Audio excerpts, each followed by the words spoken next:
This is the original esport racing game. This is iRacing.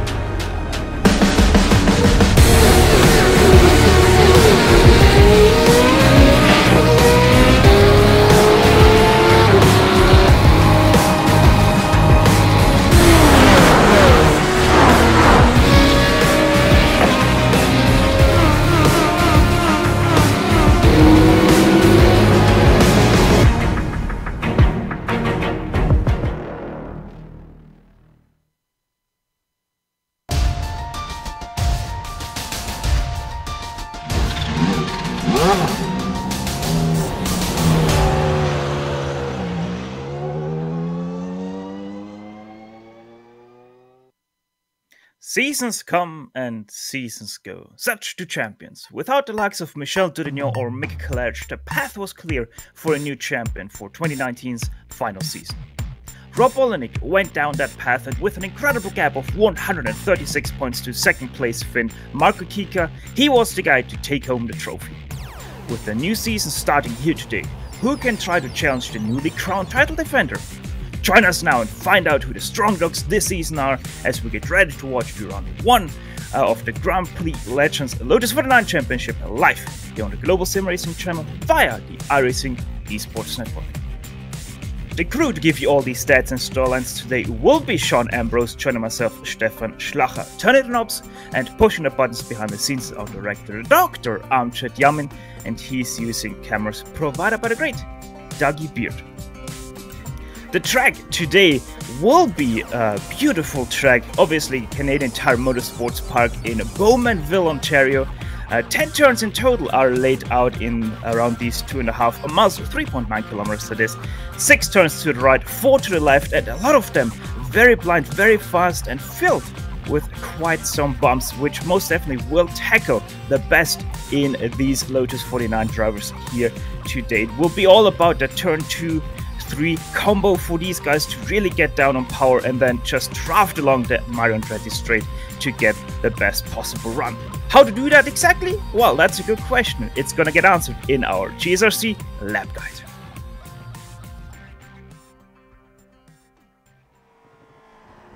Alright, we're in the GSRC Lotus 49, so let's do a lap around Motorsports. Down into turn 1, drivers can take a lot of this inside curb, so much so that if they wanted to, they can straddle it, bleed onto the power, and get the car to the right quick for Clayton. The crest here means you'll want to double apex this sucker by letting it drift back out mid-corner. As you scrub off speed, cut it back in and ease onto the throttle. Once again, switch sides quickly, get the car settled, and try your best to get the nose turned in for Quebec. The exit of this corner really opens up, but can't quite be taken flat to the floor until the car is pretty well straightened out. Then comes the plunge through turn 4. Ideally, you'll want your left front tire to barely glance the gutter on the inside. Hold tight to the left and use the compression at the bottom of the hill to get the car slowed up. As the track falls away, it'll want to push in the middle of moss. Aim for the straightest exit you can out of this hairpin so that you can get on the gas as soon as possible. Now we've hit the Andretti straight, which proves no problem in most cars, but the 49 will be bouncing all over, getting squirrely. Here's a little trick I learned. Let 4th gear bounce off the limiter over the hump and the car stays planted so that you can keep your foot in it. Once you come over the final rise, you gotta slam on the brakes and get it turned in for the S's. Try to keep the car tight to the inside to offer a better line into 9. In the end, you'll want to set the car up for the ideal entry into White's corner, which is the slowest of these switchbacks. Be gentle on the power, and if you kept it all together, you've now finished a lap around Motorsports.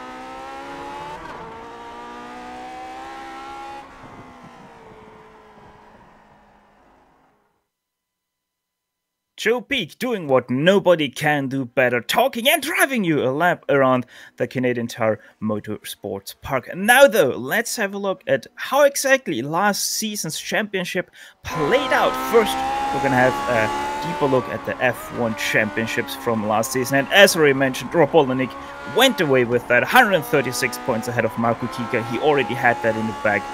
Even before round 12 last season started.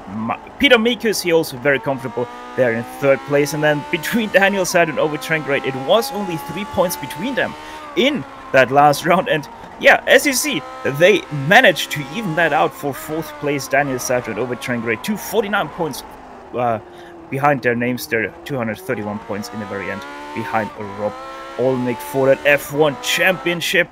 But for that F2 championship, I have a feel Sean, it was a lot closer.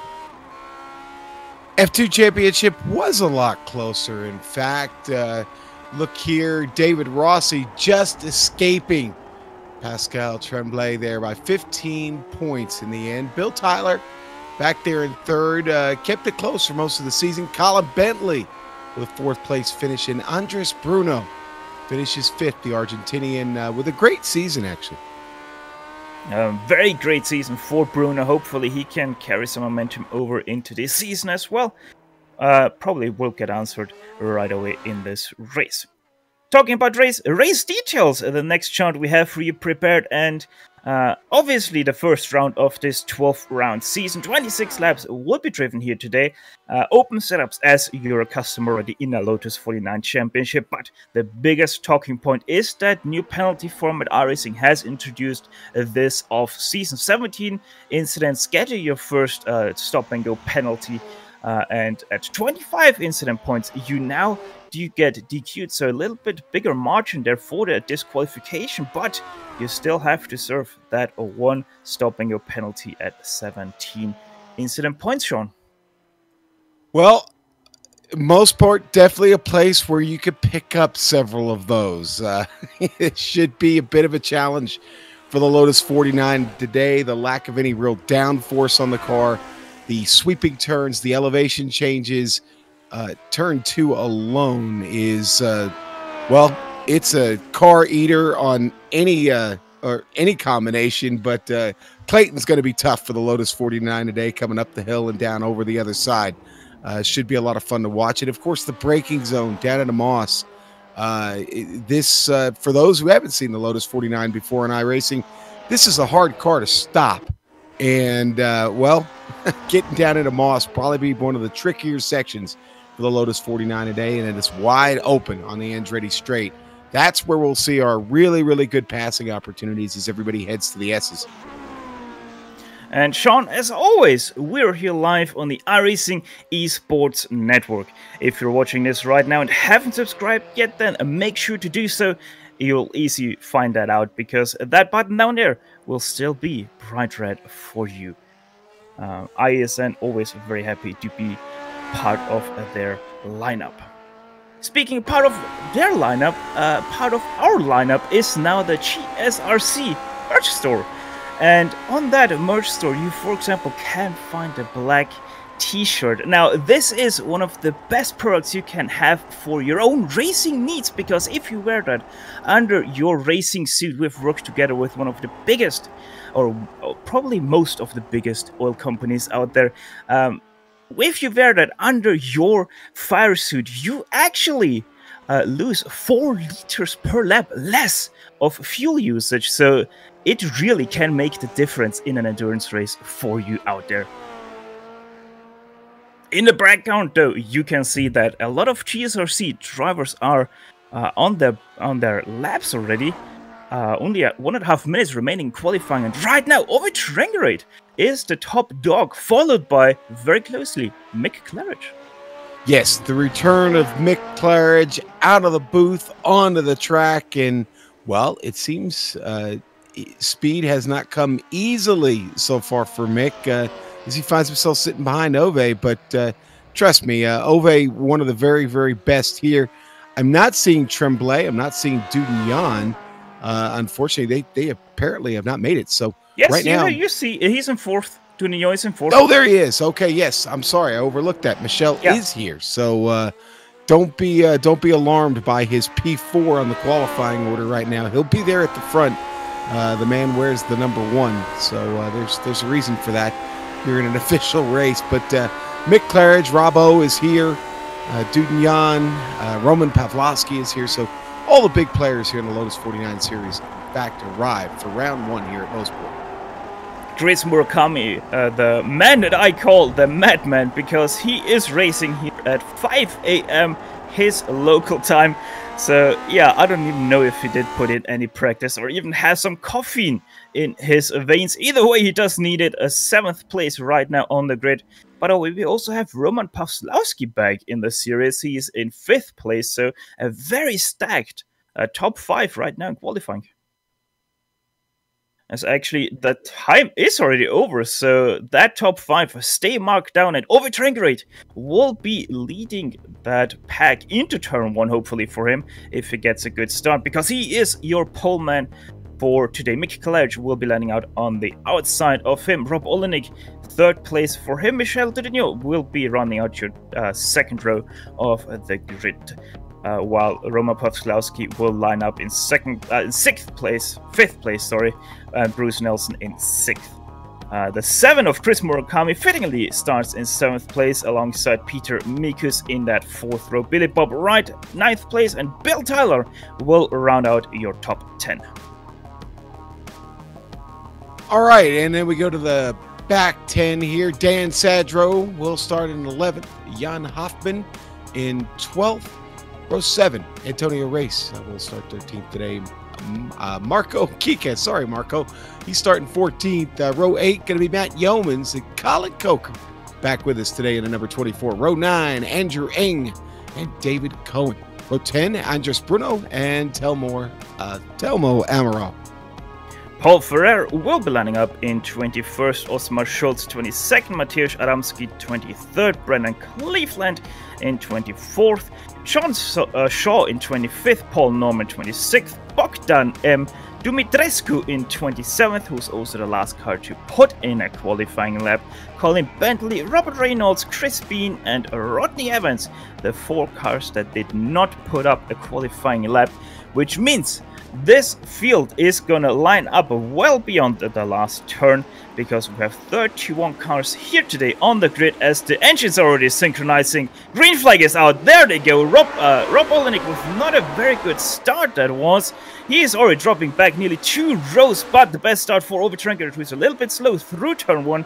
Mick Clutch tries to tackle him into turn 2, but decides better of it. Very loose there for Trengrid into turn 2 over that crest.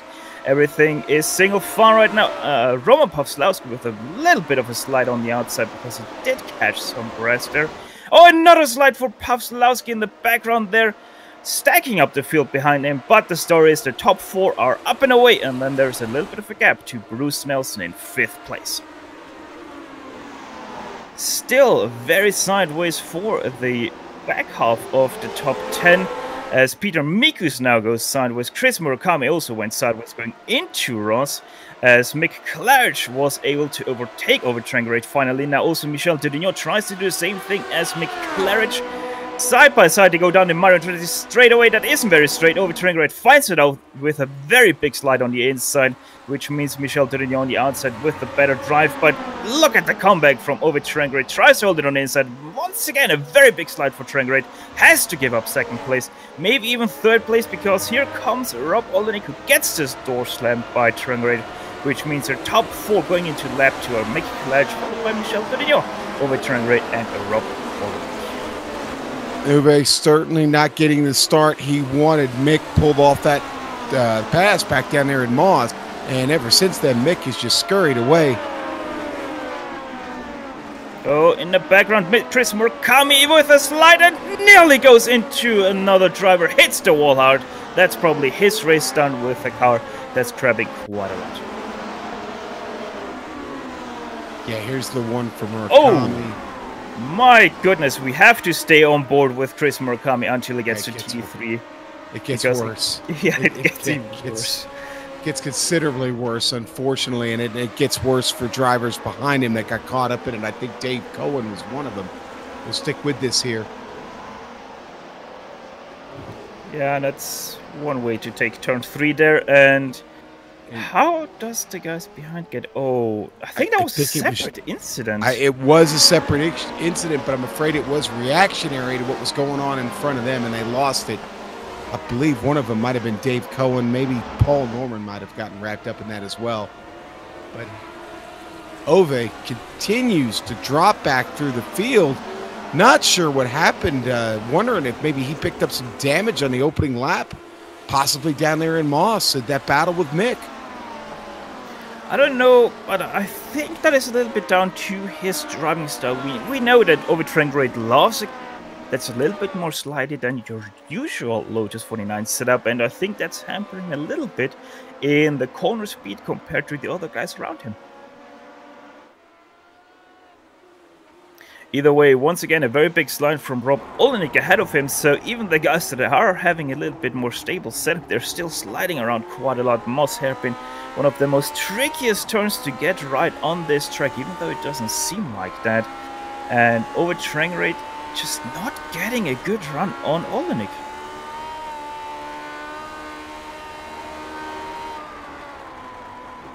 Battling, going back just behind this Sadro, Antonio Reis. Sadro just gets around him. Was up the Andretti straight. Yeah, Sadro already up 3 positions with that pass now on Antonio Reis, who also has a little bit the reverse. No, actually, Reis started from 13th, so both of them are quite some big movers in the field right now. You can see there Jan Hoffmann right behind them in that dark green car, and then there's a full string of cars really in behind them, all the way back to 13th place. That's, yeah, you can't really throw a blanket over all these, but they still fit in the draft range of this Lotus 49. Towards the back of the field, Chris Bean just had a spin. No reason for a replay there. He spun it by himself in the S's, going into the S's, but he got the car back under control. Nobody got caught up in it. Brennan Cleveland's had a problem. I think Adamski was in that also. Yeah, it all started with Amaral and Adamski ahead of him, with Amaral being very slow, Adamski not realizing that, or realizing that too late. Adamski runs into Amaral, and then an interesting hop from Adamski, and Cleveland not really able to avoid. Well, he was able to avoid Adamski, just not the wall there. A lot of attrition early here in the field, unfortunately. Lost a lot of drivers. We've got, about 8 of them sitting in the pits right now. Yeah, 8 in the pits, 2 already disconnected from the server. So, yeah, we mentioned in the beginning of this broadcast that this is a very tricky track, especially for the Lotus 49. And it really proves once again how hard, how fiercely this track can be, as Daniel Sadro super wide through turn 2, as we see the battle for first still going on. Able to avoid the grass there, but once again, very loose for Sadro. Sadro and Reis still have a really, really good battle going on. I don't think Antonio's recovered from the pass there. I think he wants that spot back, and he's definitely driving it hard now to get back into that P8 spot. Oh! And so much for that. And Dan goes off there in Moss. He's going to lose just that spot to Reis. And, well, Billy Bob is scurried away. I used that word twice now. He's up there in 7th now, 3 seconds ahead. Yeah, Sadro really showing how easy it is to overshoot that Moss hairpin. It's not only easy to overshoot it, but also easy to apply a little bit too much throttle and spin yourself out of the Moss hairpin. So really have to be careful both ways through the Moss hairpin to not make a mistake and land in one of the many more walls around this track. Yeah, the walls come up much quicker here in the older version of Motorsport than they do currently. Oh, Roman Pawlowski, Bruce Nelson, side by side here. What happened to Pawlowski though? Wasn't he already in front? No, he wasn't. Alright, never mind. Just Nelson with the mistake there, which did cost him the position against Roman Pawlowski. And Sean, what I would like to see of iRacing is keep the grass, but give us the resurfaced version of this. Well, can we have it our own way? I mean, I mean, we're getting North Wilkesboro the way it was 1940s. Oh, Peter Mikus with a slide, yeah. Yeah, a lot of drivers showing how hard this track is in the Lotus 49. Now, if you've raced this track in a GT car, you think, man, that's pretty tricky to drive. Well, welcome to the 50s. Tell you what, the top 4 right now, pretty solid. Dugnan looking back at Robbo here, but Robbo and Uwe definitely keeping it close here. Mick having fun up there by himself right now in first, but second, third, and fourth are hotly contested. Yeah, well, one theme that I'm continuing to see is people losing it heavily over that crest of turn 2 as once again Paul Ferrer does it when I have him on my screen. But they're all able to save it, so it really does seem that all these guys have had so many problems with that crest of turn 2 that once they have that problem again, they're mostly able to save it again. As Sandro and Reese are once again squaring off for the 8th place. Dugnan with big trouble there, and the S is sliding all over the place. Uwe is going to get around. He lost the handle on it back there.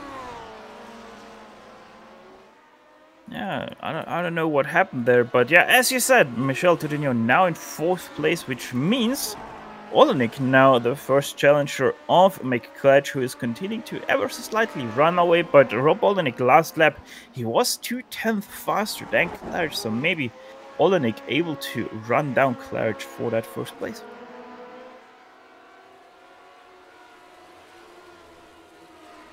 I think Mick spent enough time in the booth that the itch is real, and I don't know if he's going to give up first place. Honestly, first place is it's Mick's to lose. Let's just leave it at that. He's got to keep this car on track. Again, we've already seen the degree of difficulty here, 8 laps in, and the attrition it's caused. Mick's got his work cut out for him because he will get to traffic here at some point, especially with all the trouble these guys have had this morning.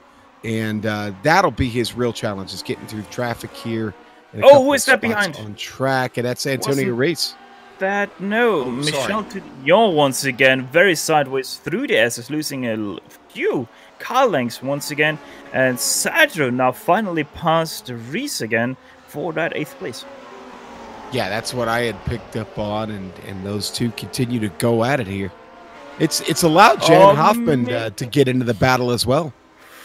Oh, big moment for Mick just now through second turn. I have no idea how he managed to go onto the grass, go on 2 wheels, and still be able to drive through Clayton. There we go, on board with him. Look at that wheel action there. Now he goes on 2 wheels and drives it off like nothing ever happened.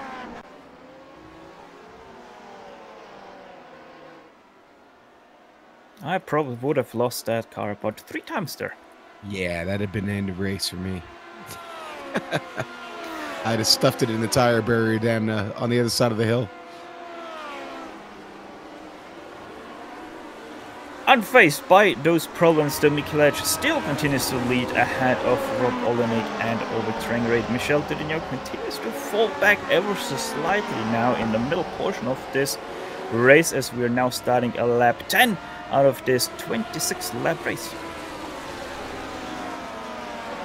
They take him down pretty quick here, just about 1 minute and 15 seconds. Oh, Mick our leaders once again with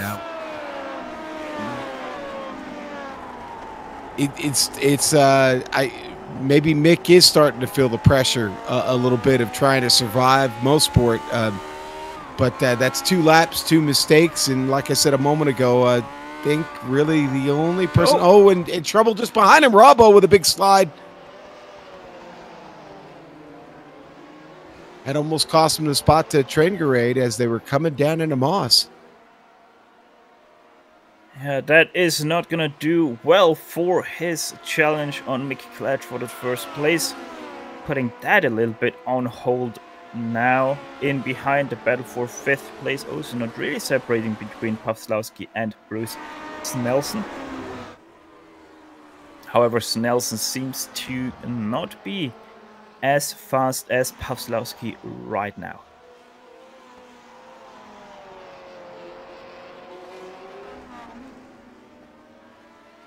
Jumping back to the battle pack of P11, that's Marco Kika versus Bill Tyler. Bill Tyler, one of our, I think Formula 2 drivers, if I got this right. Marco Kika If you're here since the beginning of this broadcast, then you know Marco Kika was last season's second place driver in the F1 Championship, so he took a big fall during week 13. Only finds himself right now in 11th place after starting from 14th place. So either he lost momentum or this just isn't his style of driving.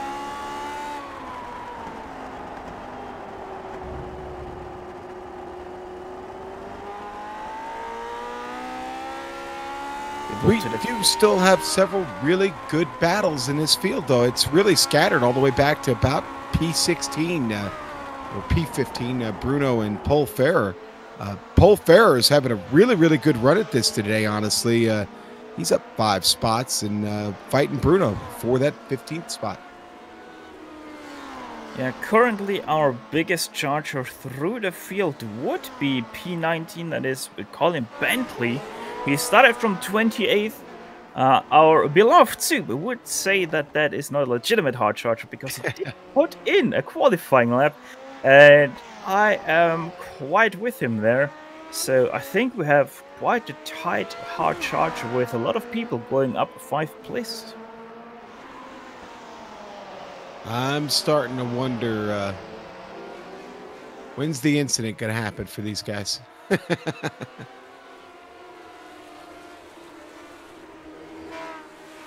We're coming up on lap traffic. This is going to be very tricky here. 2 by 2 going through the Moss hairpin. Rob Olenek getting past, and the other two getting a little bit held up by Brennan Cleveland there. Wow. Quick update for 7th place. Daniel Sandro got past Billy Bob Wright. So Daniel Sandro now in 7th place, trying to charge down Bruce Nelson, who is about 8.5 seconds ahead of him. Yeah, you know, Billy Bob must have made a mistake because he had 3-second advantage on Sadro. Here we go. Sorry. Just once boy. again. Billy Bob doing a little bunny hop in there over the curbs. Yeah, car, already a very light car with quite a lot of power, and just the car that is light getting even lighter is never a good formula for having some rear traction, and Billy Bob Ryan showing that to perfection how that can affect your handling, as once again Daniel Sutter very wide through turn 2, able to keep it together and able to try to charge down the field ahead of him. Back to the fight up front. Oh, here. Bruce Nelson going very interesting into the Moss hairpin, having to try to overtake a lapped car. He takes the rallycross route, jumping over the inside curb. Yeah, jumped all the way over it. Another bunny hop there, and he gets over and around Paul Norman down there in Moss. Hopefully it didn't do any damage to the suspension on the front end of that Lotus 49. Well, he surely will find out quite soon as he's going into the SS now. Up ahead, though, the fight is starting to really kick off for that second place as they're starting to lose Mick Clutch once again. Rob Olenek leading that pack ahead of Ovid Trengate and Michel Dudignon, who all three of them doing their best Drift King impression. Yes, they are. I think it's Dudignon right now that's starting to feel the pressure to make a pass here. It seems like he's trying to set Ove up here for something. I don't know if it's going to be this lap, but Michel looking pretty impatient behind him. It's time to get to work here if he's got any chance of getting that P1 spot on the podium with just 12 laps to go. What I kind of find a little bit funny about this battle is that they're all driving in one shade of red, as Michel Dudignon tries to make his shade of red go into third place. Not able to do it. That's the grass though, and that's going wide. That's nearly a spin for him. Can he recover from it? Yes, he can. Keeps it together, but that's about at least 1.5 seconds lost for Michel Dudignon in this fight. Yeah, well, it said he was setting up a move there, and unfortunately the failure of that has cost him tremendously on track and time now. Just about 1.5 seconds behind Uwe after that. Here's on the replay there, just The hands were unsteady for a moment. He reels it back in, fortunately.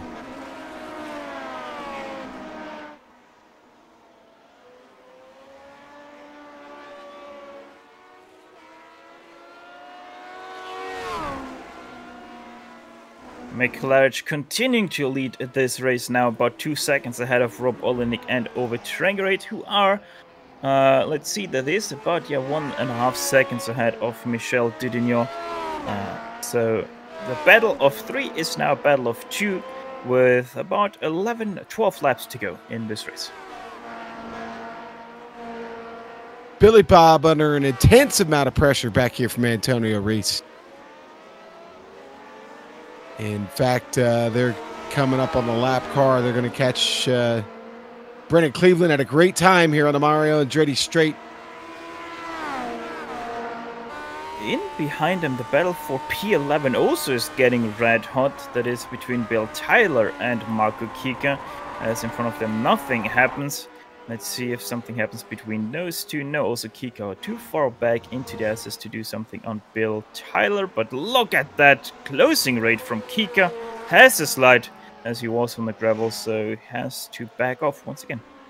John Shaw has had trouble out of Clayton. The leaders just got past him. That happened right in front of him. I think it was a very big spin. He keeps the car clean, back on track. And, most importantly, though, that happens in front of the leaders, well enough in front of them that it wasn't a factor in their run.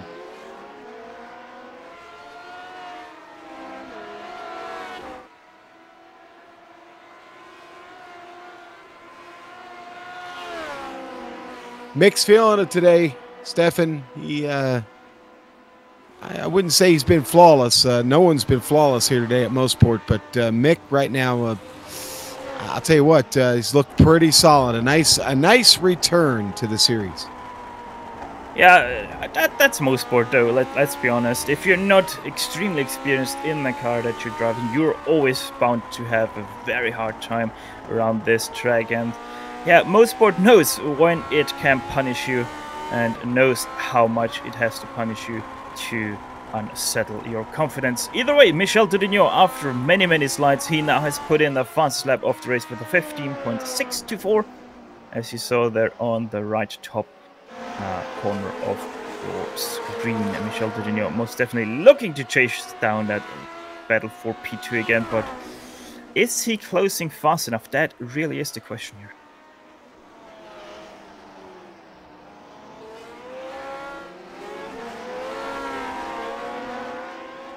I definitely don't think he's closing fast enough. Now, there are 10 laps to go. I certainly don't want to underestimate the powers of the great Michel Dudignon, but it may take care of itself in front of him. Rob and Ove fighting pretty hard, so maybe Dudignon, just patience and focus right now on just keeping the car clean might be the better part of a chance at a podium here for him. And that battle for P11 still not settled between Bill Tyler and Marco Kika. Let's see if they do something into the S's this time. No, Marco Kika once again very far back, and that's a spin for him. That was a hard off for the Finn too. He goes straight into the tire barrier. Here it is on the replay.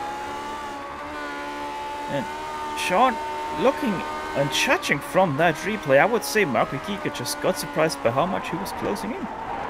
Yeah, he obviously got to the point there where he realized, I'm getting here a little too quick, a little hard on the binders. Car starts to go around. He wasn't able to save it, and it noses it into that barrier we talked about there. Funnily enough, though, Marco Kika only lost a single position from that, and that was to... actually, no, he didn't. He didn't even lose a single position, but he lost quite a lot of handling on the rear as it just nearly went off track in turn 3. So I would be surprised if he stays in 12th place. Same goes with the 3 guys for 2nd place. I would be surprised if they're staying in the positions they are right now, because they are starting to get again very much closer, not between those 3, but also because Mick Klarich is getting reeled in. Yeah, and Dutton is starting to catch up down to this battle between Uwe and Rob. So he will be back in the mix here in just a moment. But yes, it is a little alarming. They are starting to catch Mick a little bit. And Mick's going to have a little bit of traffic coming up here in front of him to navigate. And Marco Kika seems to have finally bitten the grass. Yeah. Yep, the S's ate him up. The hill handling car ate him up there going into the S's. He lost it out into the barrier and has taken his Lotus 49 to the pits. Here we go. Here's the replay for Kika. Just couldn't hang on to it.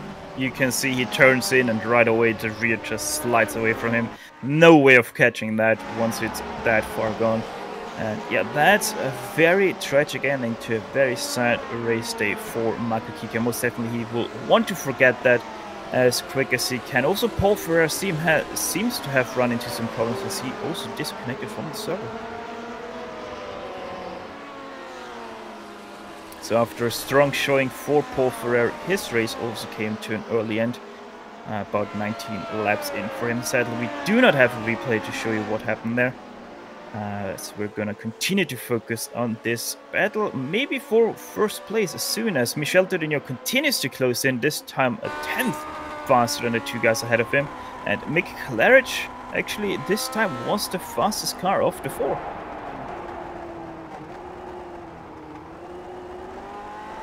A little bit of traffic once again for him in the form of Amaral, who goes over to the right side, gives him all the room he needs, same with the three guys in behind. Great awareness by Amaral being the lap car there. Paul Norman now in the same boat as Amaral. Also, he gives a lot of space to Mick Klarich on the inside. Mick Klarich with a big slide, which does leave him vulnerable now. And Rob Olenek immediately closing in. Norman does a good job of getting out of the way in the S's there. A little bit more difficult for Dutton. He was the last one to get to Norman right in the middle of the S's, so it did hold him up just a little bit.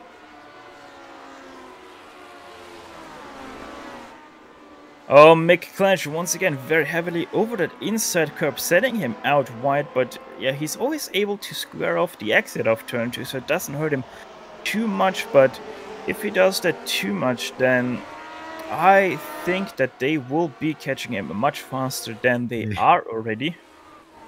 They're definitely catching him. This could be part of Mick's master plan. Spend most of the race out there driving by yourself, and then let's have a little fun here with 5 laps to go. I doubt that's hardly it, but that's my theory, and I'm going to stick to it. 5 laps to go for Mick Klarich to hang on onto the first win of this season. 12 wins you can get. I don't think that anyone will be able to do that, as Mick Klarich now most definitely being caught by Rob Olenek, who is now under the non-existing rear wing of the man. Boy, big slide there out of whites for Robbo.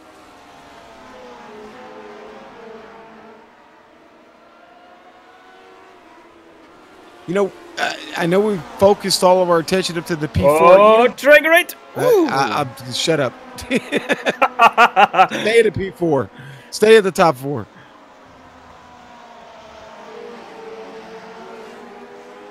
Yeah, I'll quote our good friend Soup, with commiserations to the rest of the field. It seems like this might be where the battle's at for the rest of the race. Yeah, it seems like most definitely we have a few battles up and down the field, but this is really where the most important battle gets settled, as here comes the run from Rob Olenek. Goes a little bit sideways there onto the Mario Andretti straight away. Can he actually do something though? Yes, he does. Go to the left side. That will be the outside for the S's. Can he stick to it into turn 8? They go for the very first time. Mick Klarich a little bit sideways, so does Rob Olenek, and Klarich able to hold the line on the inside. Rob Olenek coming back with it. That's a touch. Oh, that's a wreck. Oh, Mick gets up. Oh, Dutton, Olenek get both stuck down there just before the final turn. Claridge manages to get away, but it's Uwe Trengerade that goes to the lead. And it all started with a bit of a slide there from Olenek.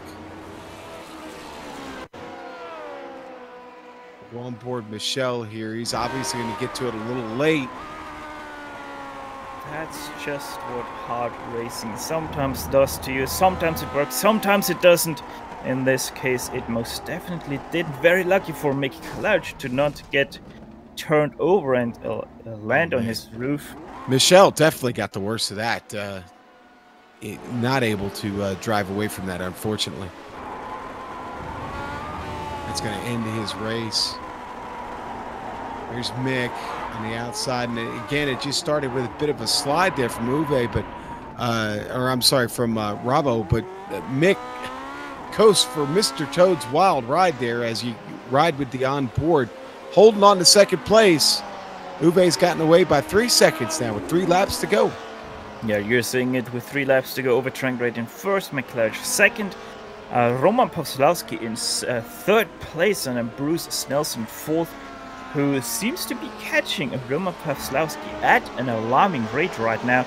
So that third place is not as secure as you might think. Last lap a 16.7 for Pawlowski versus a 16.4 for Snelson.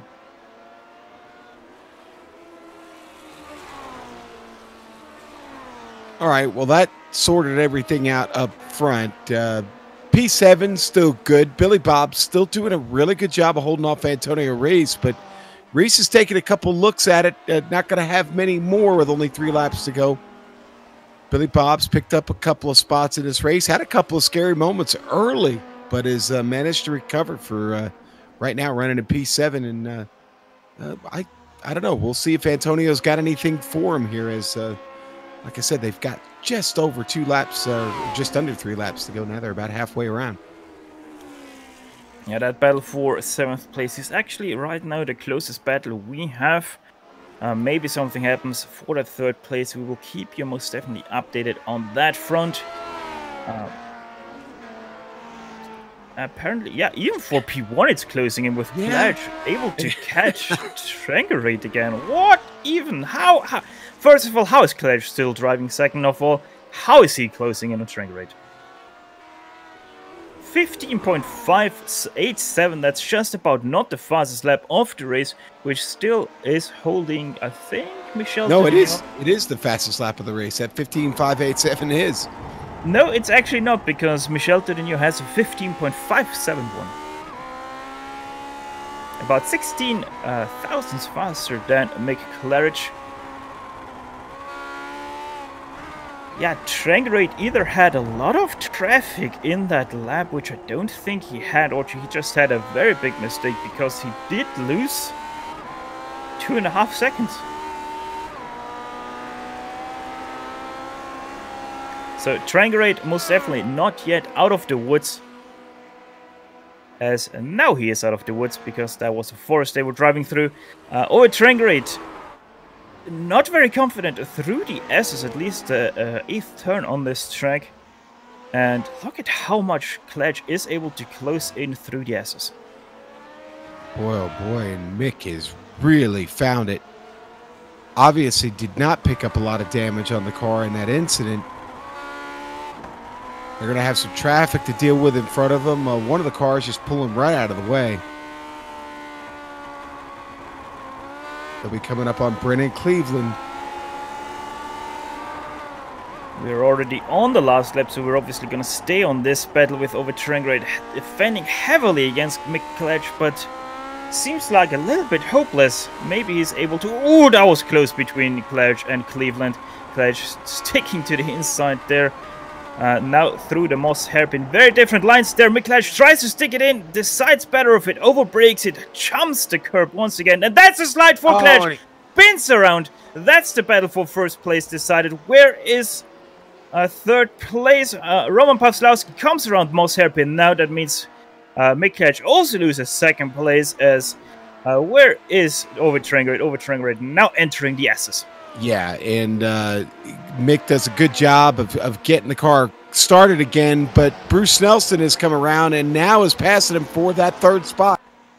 Over turn right though, through the last corner, he was able to take the checkered flag for the very first time this season in first place. He will be most definitely very happy about this finish after his miserable last season. Second place goes to Roman Pawlowski ahead of Bruce Nelson to take home third place, Mick Gledge fourth. Seventh place still disputed between Reese and Wright. Billy Bob Wright not able to challenge him for that seventh place over the line, so Antonio Reese stays in seventh. In 13th place, it's Andreas Bruno versus Colin Bentley and Andrew Sean. Yeah, one last battle to sort out here, and it got close quick. I had been paying a little bit of attention to it, but this one's come back up, and it might not be decided yet. There's Bruno's also 12th careful here. Place ahead of Bruno, that is Colin Coker, that 12th place. Seems nobody's able to do anything through the SS. Maybe Bruno. Nope, Colin Bentley also stays in 14th place. So with that, they are 12th, 13th, 14th, and 15th. Now, a few more cars are trickling over the start-finish line. But we're going to step aside for a few moments to take a breather. But we will be quickly back for the post-race show where we will run you down the unofficial finishing order, talk to some of the drivers, and close off a very eventful race. So don't step away too far, as GSRC will be back after these messages.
We welcome you all back to the Grand Prix Legends post-race show, streaming to your home on the global SimRacing channel via the iRacing eSports network.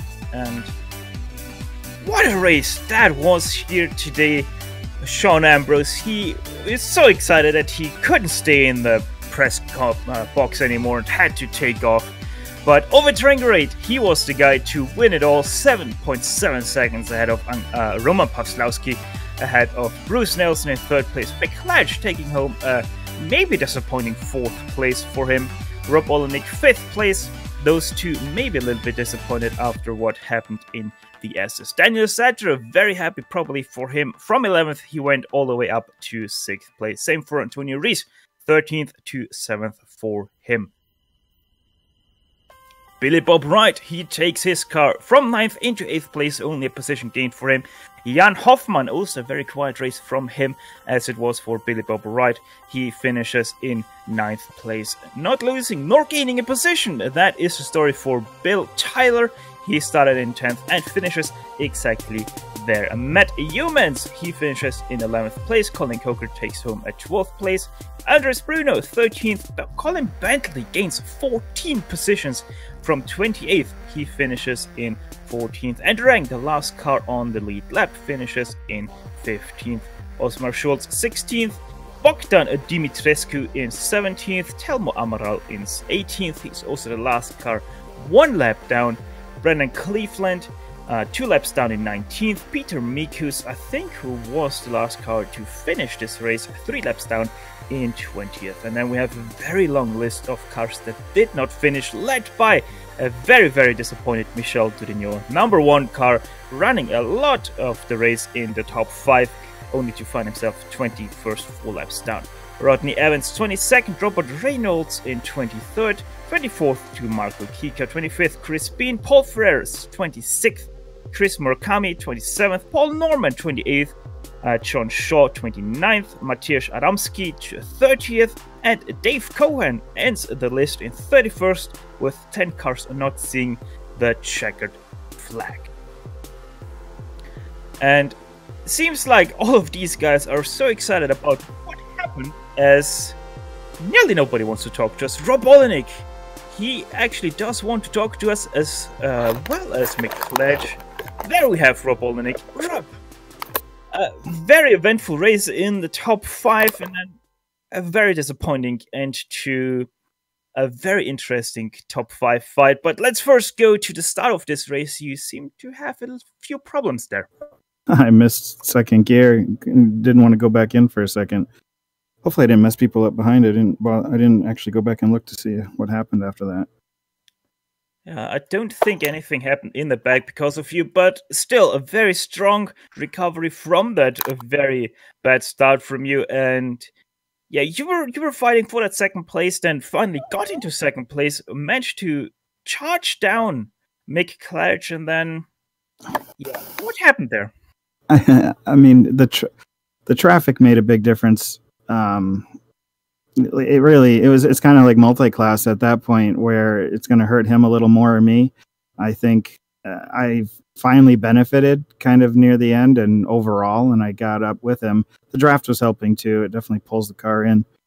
And I don't know. It was just tight racing. I mean, we were both really tight there. It's unfortunate that it happened.